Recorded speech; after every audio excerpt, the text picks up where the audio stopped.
Hello, everyone. My name is Aaron Christensen. This is Horror 101 with Dr. AC, and welcome to Scare-A-Thon 2023, benefiting the Women's Reproductive Rights Assistance Project. Tonight, we're going to be talking about the found footage film, The Outwaters, from 2022. It is a pet project from Robbie Banfitch, who wrote, directed, produced, edited, shot the film. It offers a few select songs. And here to talk with me about it is my buddy Scott Bradley from Hellbent for Horror. Look, a fancy banner for you and everything. And I know, and we were just talking backstage. I am super excited because even though this will be the smallest panel probably we have for Scare-A-Thon 2023, I feel like both of us are going to have a lot to say about this movie. Oh my God. Yeah. I have a strange feeling this might've worked out just fine because I could just see both of us kind of like turning red, trying to hold back on whatever's being said. Like, I'm sorry, nobody else gets to talk right now. It's just going to be Scott and I. So where did you hear about and or see this film for the first time? I had heard about it because I was doing some research for a convention I was at. I was giving a talk about liminal horror. This is a relatively new term for me, although I knew what I thought liminal horror was, which is kind of like that movie Ritual, where you almost don't see the action. It's almost from the corner of the eye and that kind of sleight of hand thing. And this was brought up with Skinamarink. So Skinamarink was brought up, which is probably the most famous of these new outrage horror films. Yeah, which we'll be talking about later this month as well. Yeah. Oh, yeah. That's. I'll be interested to hear what's said there. So I was just looking this up, and it came up Outwaters, and I had heard that it was an original from Screambox. I think this might be the first thing the Screambox has ever done. I'm not sure. Okay. That's a narrative. And so my first thought was, oh man, this is not going to be anything. And I imagine my surprise that I landed in something that is kind of in the world of, is it good or bad? I love that kind of thing where it's a challenge to figure out exactly what I watched. Well, that's actually a really great place to start off because I feel like it is a challenging film. It starts off very much like a conventional found footage film in that we hear screaming and it's a call to 911. And then, we get, little photos popping up saying these 4 people vanished. And here are the memory cards that were recovered from the Mojave Desert. And we're going to play them as evidence. And we go through card 1, card 2, card 3. And so it starts off relatively innocuous. We have Robbie, who is played by Robbie Banfitch. And he is it seems like he's kind of an amateur filmmaker. And he's getting his friend Michelle, who's a recording artist. They're going to shoot a music video out in the desert, and his brother Scott and his friend Ange are going to come along with. Ange is going to do the hair. Scott's just there for support. Michelle's going to be singing her song, and Robbie's going to be doing all the filming. And they head out into the desert, and it kind of follows this. It follows the sense of, we're getting to know you. We're kind of playing around with just kind of character building such as it is. But I can't say we learn a lot about these characters. No. Scott is very much kind of he's that good looking, bland guy who often has nothing more than a smile for the camera, not much in the way of commentary. He had the car. Yep, he has the car. And just certainly our most kind of like funny, like outgoing character. And then Michelle's kind of the introspective artist. But, like we're just getting kind of like little thumbnails about these characters. Mm-hmm. And I want to ask you, do you find yourself seeing a running time for a film and automatically kind of having a little bit of judgment in place? Because this film runs, 110 minutes. It's almost 2 hours. Yeah. So I'm kind of like, if you're going to give a 2-hour movie, I expect you to have something to say. Yeah. Well, that's the interesting thing about this new crop of films, really Skinamarink being one of the big ones on that. And this, I would say the Outwaters would be the second in this line. Before we got on, I said this is like the Dogma 95 of horror, where there is this whole deconstruction that's going on from the expectations of tropes, the expectations of narrative. And I've been really excited by this. In theory, there are times I'm still having to fight a lot of the things that are going on. I've noticed Skinamarink as well has a long running time. I think that is part of the Dogma 95 kind of manifesto of these things, that you're going to be in this and there's not going to be an end. You are not just going to feel a little uncomfortable. You're going to really feel like you don't know where this is going. And I mean, the other film, which I should not mention so many times, had the same kind of thing going. And when I was watching this, I was kind of astonished. Like, this compared to Skinamarink is an action film, right? So that you know. and so I'm really engaged in what's going on. And I'm looking at this running time, and everything that I thought was going to happen has pretty much happened by the 89-minute moment, which is kind of where you think a movie like this is going to land. It's found footage, all of this stuff, and it's still got a good 20 minutes of going into something really, really bizarre that gets even stranger. Now, I don't know if you had the same experience that I did, but this is on streaming. Yeah. So I actually watched another part of this. There's another puzzle piece to this movie, and it's called The Outwaters. Card Zero, file VL634. And that came up before the actual movie. So when I had first thought I had seen this a while back, I was watching something that's even more brilliantly disjointed. It's not assembly edited. It's just whatever's on the cards. And the cards are corrupted in certain areas. And the thing that may be out there is talking in there. Wow. So it really blew my mind. I was like going, holy shit. So when I was watching this, I was going, this is a lot more of a standard narrative than I was expecting it to be. Okay. And I think a lot of this goes with, and I won't monopolize this anymore, but I'll bring out a positive thought of which I've been bringing up in conventions, talking to younger horror fans, that this is following more of a video game, a horror video game idea of narrative than it is the 3-act narrative that we're used to. And that has a sense of the unknown being part of it, that the thing that we're waiting for, going, come on, anytime now, narrative, we're waiting, they're not looking for. They're jazzed by the idea that they're terrified because there is no structure whatsoever. So they have no clue what's going to happen. And so it interests me that this seems to be part of this new kind of subgenre. Well, and I think, had I seen this on the festival circuit, where you are immersed, where you don't get to see the time ticking down, where you're just kind of in this nightmare for the entire time, and you don't know when there's going to be a respite, you don't know when things are going to, I think I would have enjoyed it even more. So enjoyment is kind of a thing I want to talk about, because this is one, let's get into spoilers. I'm just going to throw up the banner just so I don't have to worry about it. But just keep it there. Exactly. It's like, we're just going to talk spoilers from here on out. But this film, you expect, as you said, like, if it's a found footage film, a 90-minute runtime feels adequate, if not excessive. And there's a part of me that is asking, what is the value of that hour-long first act, of just having us there with those characters? Because we don't learn enough that there's a payoff.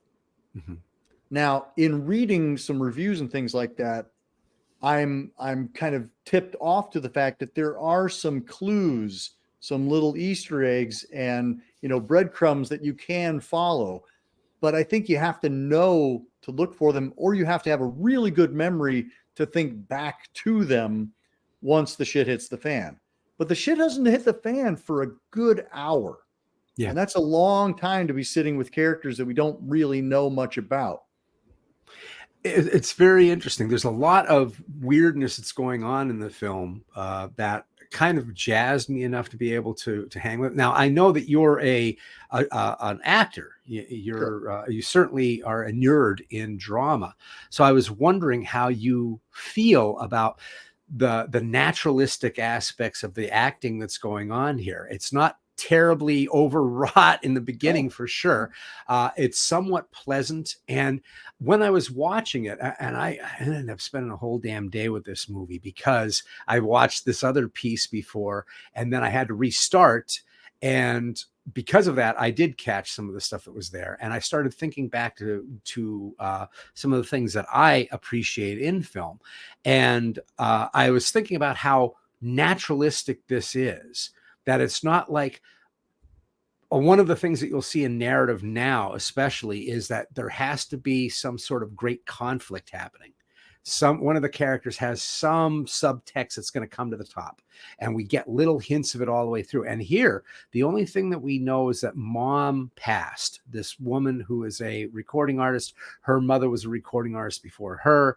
And so there's this whole thing of a nostalgia that's happening. They're trying to put her in 70s clothes and all of that. But that's it. Everybody else is pretty trauma-free. They're just going out there and having this happen. So it's not like we're getting odd motivations that are pushing us forward. I had to say that felt a little weirdly refreshing. Also kind of a throwback. I mean, there's a lot of Blair Witch in this. You can't help but have that when you have tents and people outside and flashlights that are sometimes the only lighting that you've got.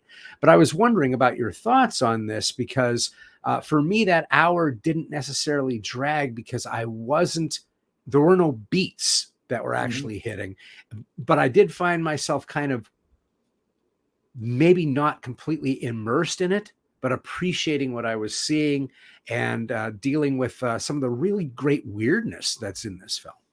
Well, and you talk about performances. I think the performances are actually all quite lovely. They feel very lived in. I get the sense that these actors, such as they are, they're playing characters that are relatively close to themselves. There's not a big stretch happening. But I think part of the fact that I knew what the running time was, and I was like, oh my God, we're an hour into this. Is something going to happen at some point? And that's where I wonder, is that really just what is the purpose of that hour first act?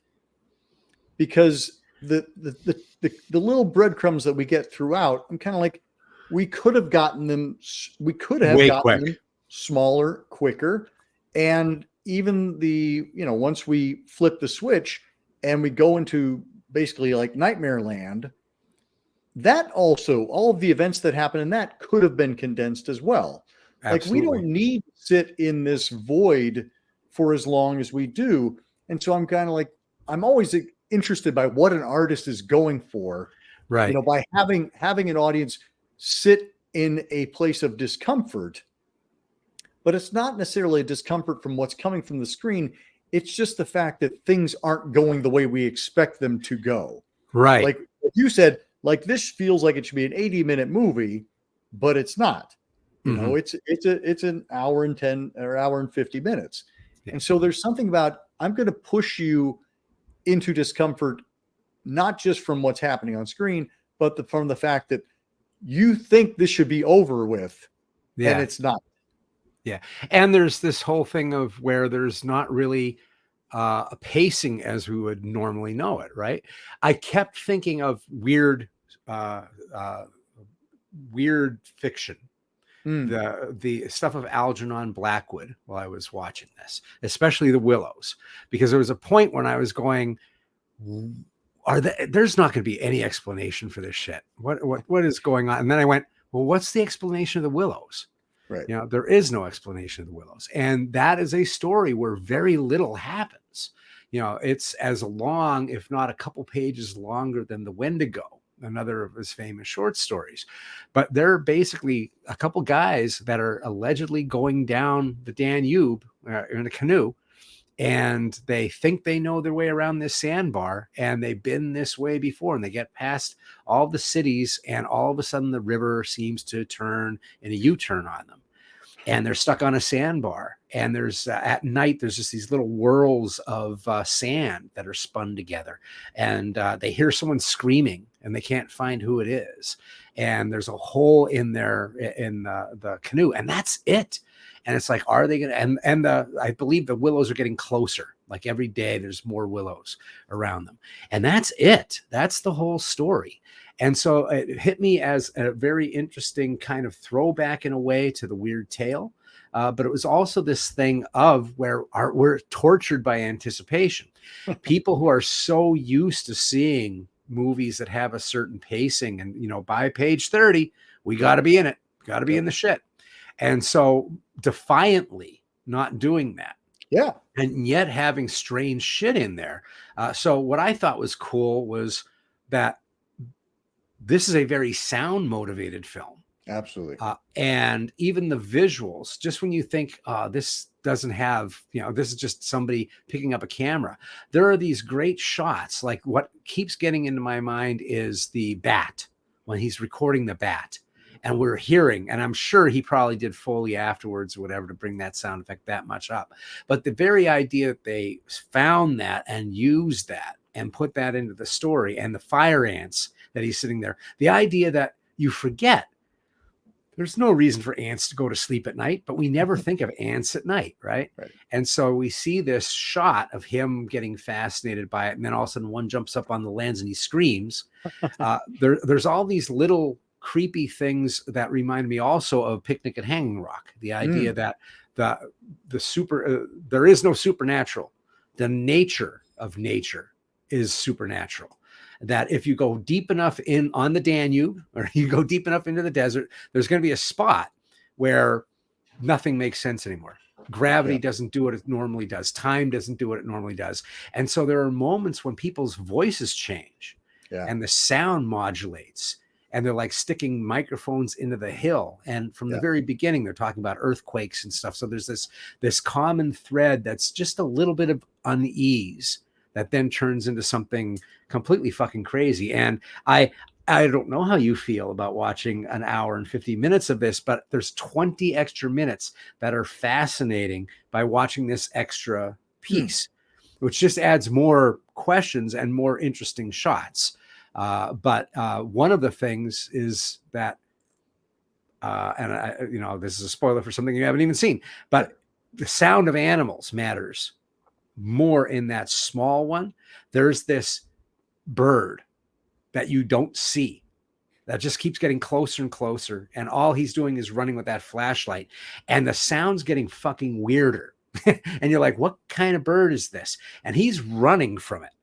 And we hear it getting closer and closer and closer. And I was like going, I didn't even think of it being a creature of some sort or an animal of some sort. And is it mimicking things? Well, when I was watching this, I actually was watching it with the captions on. And on the one hand, I mean, it was actually, I love, having captions just so I can pick up on little nuances and things like that.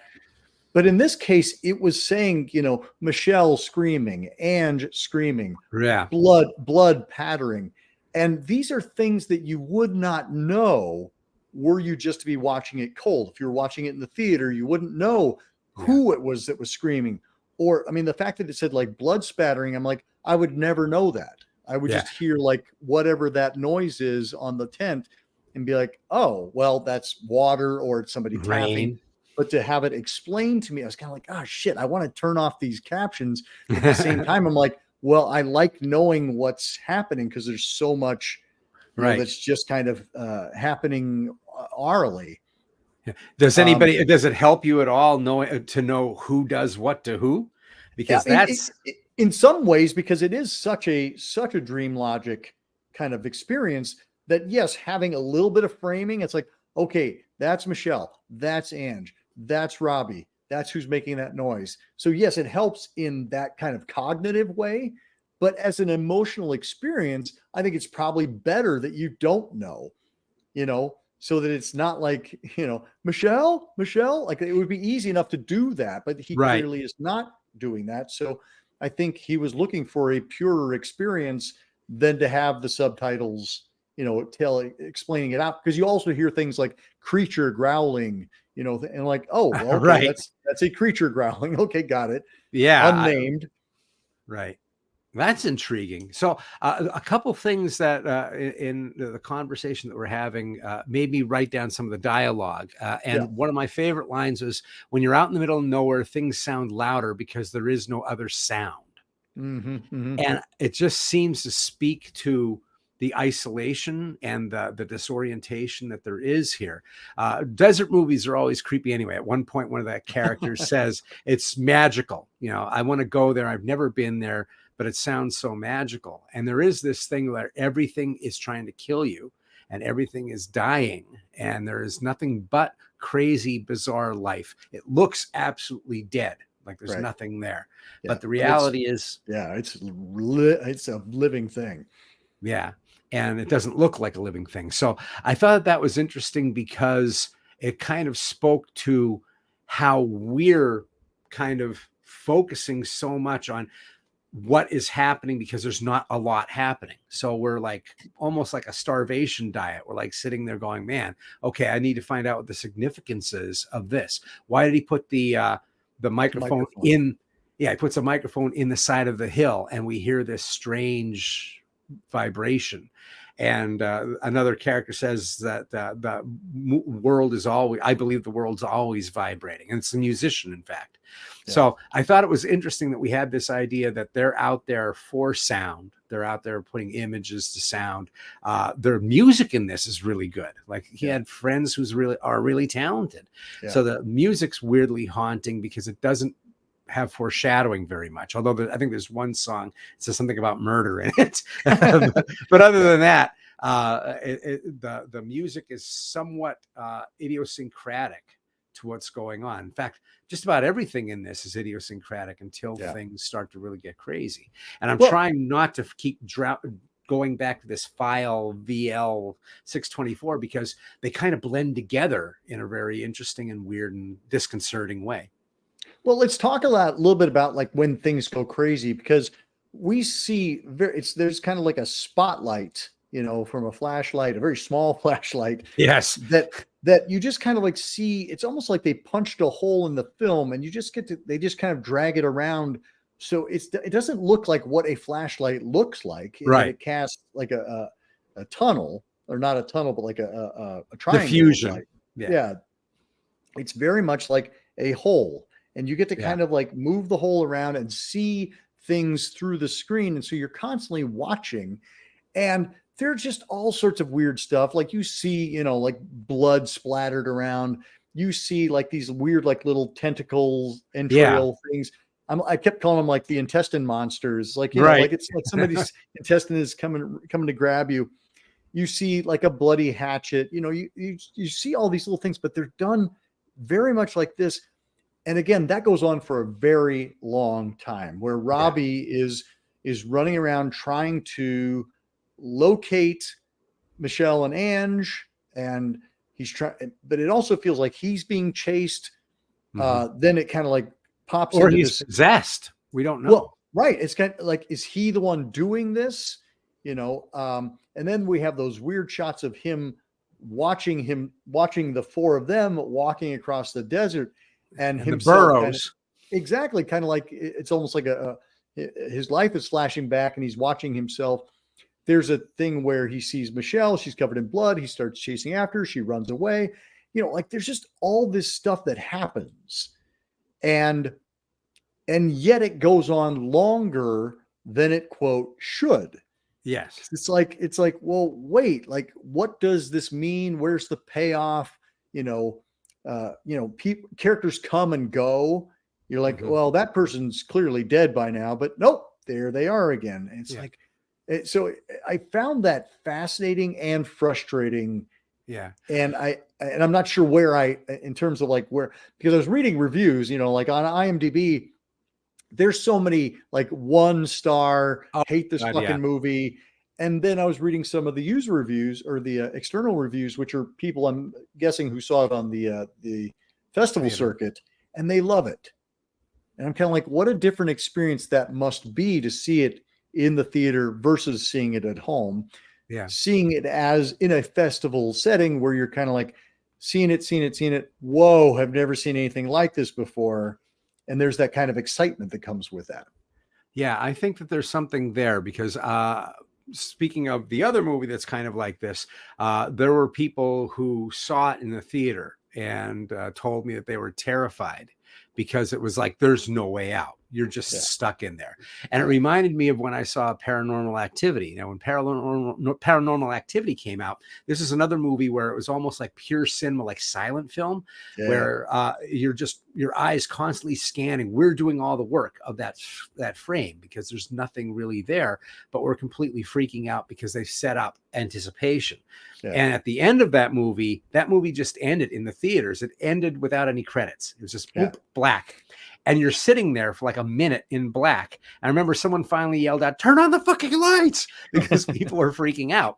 And I think that there's something to be said about that timing thing. A lot of times when we're watching horror, and I love to be surprised, but there are times when I've been like nervous because I go, that's not supposed to happen. I have no clue where this is going. Oh, wait a second. My veteran status of being a horror guy isn't going to help me through this movie.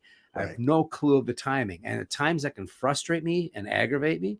And at other times it can really draw me in. And for this one, it drew me in. Would I want to watch it 5 times in a row? Probably not. But there was something to this that was somewhat exciting to me because it reminded me like you were saying, people disappear and reappear. I'm not positive that we're watching something that is linear at all. I agree.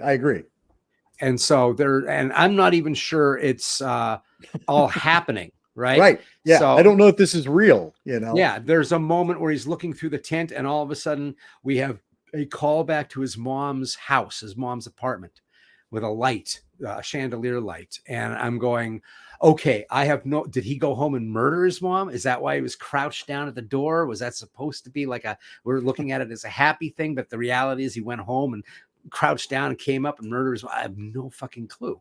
I have no idea if he's done all of this or not. And that was creepy. It reminded me of Nicholas Roeg's Walkabout, where everything is a little bit dangerous. The 4 or 5 burros that were just out there, the donkeys, that later on their screams and the coyote screams turn into human screams. Yep. So we're not quite sure. And the idea of those donkeys, I mean, they're probably doing what they would do if they saw somebody. Get the fuck out of here. They'll come over and see if you're going to give them food. You don't give them food. You come near them, they run off. But it was good and unusual to be watching. So yeah, I'm not sure that we saw anything that was linear. I have a really quick, so the whole notion of them going out and making this music video, you see them, and we think about all the music videos we've seen where it's like, yeah, you have the moments where the singer is shown actually, singing the song, but then you have tons and tons of B-roll, which is just interesting images. And what came to my mind was like, this makes it look like, hey, this is how easy it is to make a music video. Right. You just go out into a beautiful location, you make some interesting shots for your B-roll, and then you're going to have the shots of the singer singing the song, and that's your music video. And in that same breath, I was like, this also makes it seem like how easy it is to make a found footage movie. You just, take a bunch of people out in the woods or the desert or whatever, and you film them for a while, and then shit goes crazy. But this doesn't do what you think it's going to do. And right. I think that's what I find very interesting, is that it seems like it's a cliche all the way along, but then it pushes the cliche into a boundary of you've never seen this before, actually. Yes. And it's done well for what it is. It's done very well. There's a lot of sound design that's in this, and there's a lot of planning on this kind of thing. Like, I was thinking about that too, and I was thinking about how positive it is, how much we kind of denigrate the found footage group, but at the same that subgenre. But at the same point, it is an egalitarian thing. You literally can do this with just an idea, a few friends, a digital video camera, and an editing suite that could probably be on your phone. What a great time to be able to express yourself. You don't have, there's no elitist thing to it.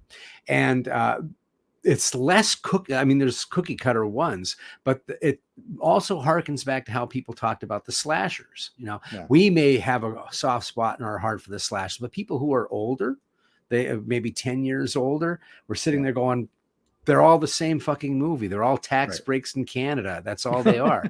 and so it interests me how things change and how hard it is sometimes to be the generation that must lean into it, because this is the new kind of dialogue that's going on. This is the new look that's going to make sense. You hear that all the time if you read books like Bonnie and Clyde, revelatory for a certain generation. The generation before that's like going, why are they praising these nudniks? You know, they're idiots, they're hillbillies. Why is everybody so happy about this? And it hits me of like being a drama person as yourself. You look back at early Greek plays. This is a monologue for the longest time. One way to tell the story. A guy gets up there and tells you. And so the story was in the past and he's telling you and you're like, oh, great. And it took forever, but somebody finally came up with having two people talking. Revelation. Holy exactly. Shit. And I'm sure there were people who were like, this is bullshit. You know, that's not theater. Theater is one person. You can't just have two people up there talking. You know, I'm sure it caused that big ripple. And I'm sure there were people who were like, I hate this. And there were people who I love it, but it moved forward. Yeah. And it's a strange dynamic, right? You sit there and you look at it and you go, it's two people talking. But the reality is, if you look at that thematically, that makes it in the now. Suddenly it's not a story in the past. It's happening right in front of you. And then decades later, three people are on the stage, however it worked. Yeah. Euripides, what the fuck's wrong with you? But so I think it's hard to train myself to something that is not a flash in the pan kind of arrogant thing. Or if it is this flash in the pan arrogant thing, it's no less valid than the slasher film was when we were there in the 80s watching this movie form happen. So it's interesting how I'm constantly battling with what I know of the past, and also this idea of being excited by the unknown and being surprised. I don't like being bored. But at the same point, I'm realizing that there's just a different pacing, and hard to believe, you know, everybody says that the new generations have a low attention span. Yet, if there's something fascinating that is not the standard 3-act thing, long doesn't seem to be an issue. You can look at that in the superhero movies, but miniseries, the limited series, there's a love for that, and it's coming back, and we're seeing some really great stuff in that. Subtitles are being, foreign films are being seen more and more. So it has nothing to do with attention span. It has something to do with a spark of something that's different. And part of me thinks it's generations who grew up where the narrative in a video game is you wake up on the floor, you open a door. There may never be any bigger exposition of what the character's about than he has a gun or he finds rope or whatever it is, and you are an everyman at that point, right? You are that character. You can't help but what nature pours a vacuum. So you immediately start pouring into it. And I'm thinking that that might be some of what we're seeing here. This movie very much feels like they're just walking around trying to find whatever the thing is that's going to move the plot forward, move the game forward. So nothing exists except for what is this? I mean, how big? They were just in a canyon, right? They're just in this area in the Mojave Desert. And that's an interesting thing that's in the extra that I ended up watching. This 20-minute piece has the video corrupted. And in that video corruption, you hear other people's voices. You hear all sorts of shit. And at one point, well, we're doing spoilers, and we'll see if this is enough to intrigue you to watch. You hear a voice that isn't any of the person's voices that are there go, "I am Canyon." Mm. And my head is raining. Well, that happens when the guy gets hit. Yeah. My head is raining, which is such a strange, creepy thing to say. But there is this idea of almost like they went out to play and an extra musician showed up, and it was the wrong musician. And he started to talk. And as he talked, he drove everybody insane. And so there's this really weird thing, like the place itself wanted to connect with them. And it's like those biblical things you hear. If God would speak to you, you'd explode. Oh, fuck. No talking. Yeah. And so I had that feeling from watching that 20-minute piece, which had probably more B-roll than we'd ever need. A lot of this movie, as you saw, the piece that the hour and 50 minutes, there's a lot of it that's upside down, superimpositions of two different A-B roles coming together. And this idea of being thoroughly discombobulated, for lack of a better word, happens a lot in this. There's things that we're seeing, like you mentioned, the woman who's running away.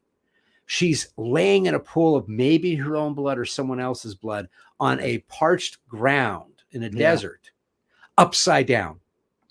And she gets up and starts running away, and he's crying, going, "Come back, come back." In the other one, he's chasing after one of the tents that's blowing away in the wind, upside down. And so there's these weird things that make me once again go to Nicholas Roeg. Are we foreshadowing? Is there a puzzle here? I'm not sure if I know if there's a puzzle here, and I'm not sure if it matters if there is. I think this is almost like a tone poem. This is like something where, oh, you want to feel horror. We talk about what horror is all the time. Rarely do we talk about it. It has to be a set plot. We don't sit around talking, well, for it to be gothic, it needs to have this. Instead, when we're talking about horror, we talk about the visceral. And this is thoroughly visceral. There are times when you can float away. You can stop watching for 10 minutes and then still, find yourself grabbed by something that's happening. I mean, it's not every day you see a guy find a shark tooth and do what he does with it. Change himself a little bit. Yeah. Well, and what you just said there is kind of my point is, like the Blair Witch Project, like its original cut was something like, 2.5 hours long, and they trimmed and got it down to 89 minutes. Yeah. When I'm watching this movie, at least on this first going, I like to know that a director knows what they're doing.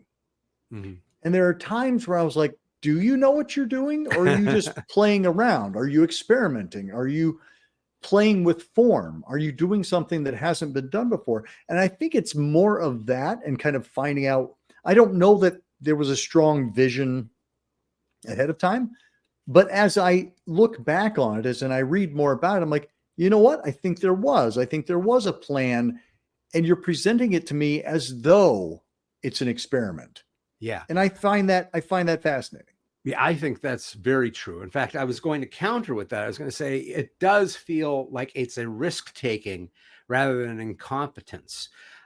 For the 97 minutes that there is in Blair Witch, they really rely on expositional argument, which feels like they're spitballing. So there's a couple times in that movie where we've had this argument before. I get that it's a circular argument, but we're having it again. And that was at 89 minutes or whatever it was. Right. This doesn't have that. In fact, there's very little talking that happens in this. There's a lot of screaming. There are sequences where people talk in the beginning, but once we start going into this craziness, it is experimental in many ways. It reminded me of there's a movie, Glenn Resner, I wanted to say, Resnick. It's a Glass Eye Pix. It's called I Can See You. And it's the first movie that I thought felt like this kind of thing, where it's people, it's an ad agency. They decide they're going to do that thing where it's a corporate group of people going into the woods to Iron Mike it or whatever. And then it turns into a thing where a guy maybe goes crazy. one of them might go crazy. We start seeing these weird hallucinations. A girl disappears. Somebody loses their mind because they don't have glasses. And then it ends with this one shot of like everybody's faces superimposed together in a severed head. It's like the most fucked up looking thing ever. And I was like going, that is original. I can see why nobody saw this movie, but holy shit, I just saw something I've not seen before. And I felt that there was that happening here. It could have very easily just been, was it real or wasn't it? There's no reason for the intestine monsters. There's this whole thing of the people laying in blood in tents and talking casually to each other. Are they reborn at certain points? You're not sure if that's what they're trying to go for. And at the end, there's like this weird photo montage of everything that you saw. Like, oh, wasn't it a great time? Is this the development of film that was in a camera that the police have? We don't know. And it's even more disjointed and in a weird way, more fascinating or more infuriating. Luckily, only 20 minutes long in that piece that I watched, because it's so everything that, in a way, it's what you're talking about. In 20 minutes, we get that movie, right? But in a different set of shots. But still, the idea of the pikes, that is in there. And it's one of those things where I'm like going, holy shit, I did not think that was going to be where this was going. So there's a lot of craziness, a lot of gore in this movie. There's a lot of insane violence, and a lot of not knowing what's going on, quite honestly. And not feeling like, what the fuck is this? There was a certain, like, well, I think they were, go ahead. Yeah, there's some of it. There's definitely some where like, where's this fucking going? But there's also like one point where it really worked well, where I got really uncomfortable, was there were the off-screen murders, we think. And the off-screen murders go probably 3 times as long as they normally would for a movie. And like people recuperate. You think they're dead, then they revive themselves and start crying for their mothers. And you're like, holy shit, this suddenly feels real. This doesn't feel like anybody's going limp. And, you know, it feels like shit. This is something, how hard would it be to squeeze the life out of somebody? Now we're starting to get it. And it's not there gratuitously in your face. It reminded me of, my God, an Alien, the pilot who ends up getting killed. The other woman, Cartwright's character, I can't remember the name, but when she dies, we just see the hook of the tail of the xenomorph coming up behind her. And then it's Ripley running through echoey hallways, and we hear, and she's like making these horrible, horrible death throw noises. And I was like going, that level of discomfort was what I was feeling. But for about a good 5 minutes, it was really, really something else. Well, I think, this is a film that I will probably go back to and revisit, just because I was a frustrating experience the first time around, but I like the fact that I feel like we're with a filmmaker who does know what they're doing. And I don't think they are just jerking off. Like, I think that there's some intent behind this. I can also say that this is absolutely not a film for everyone. Oh no. You know, some people are, I mean, this is one where I feel like you're totally valid having your 1-star review. Yes. That you may feel like this is just not the film for me, but there are going to be people for whom it really does resonate. And I think that's the kind of adventurous viewer that the film was made for. Yeah. I also think, now here's one for you. If you're going to rewatch it, there was a moment when I thought this might be a better version of Lost than Lost. There was a moment when I thought it might have been a plane crash, that everything that we were watching was the used to be's, could have beens, maybe somebody survived it, whatever it was, because there's a moment when he's on the plane again, hours after they've landed or days after, and it's framed completely in blood, but he's hearing the same things being said, store your stuff and all of that. And I was like going, holy shit, how far back are we going to go in this thing? And then it's at mom's house and stuff. So if you're looking for answers, not the movie for you.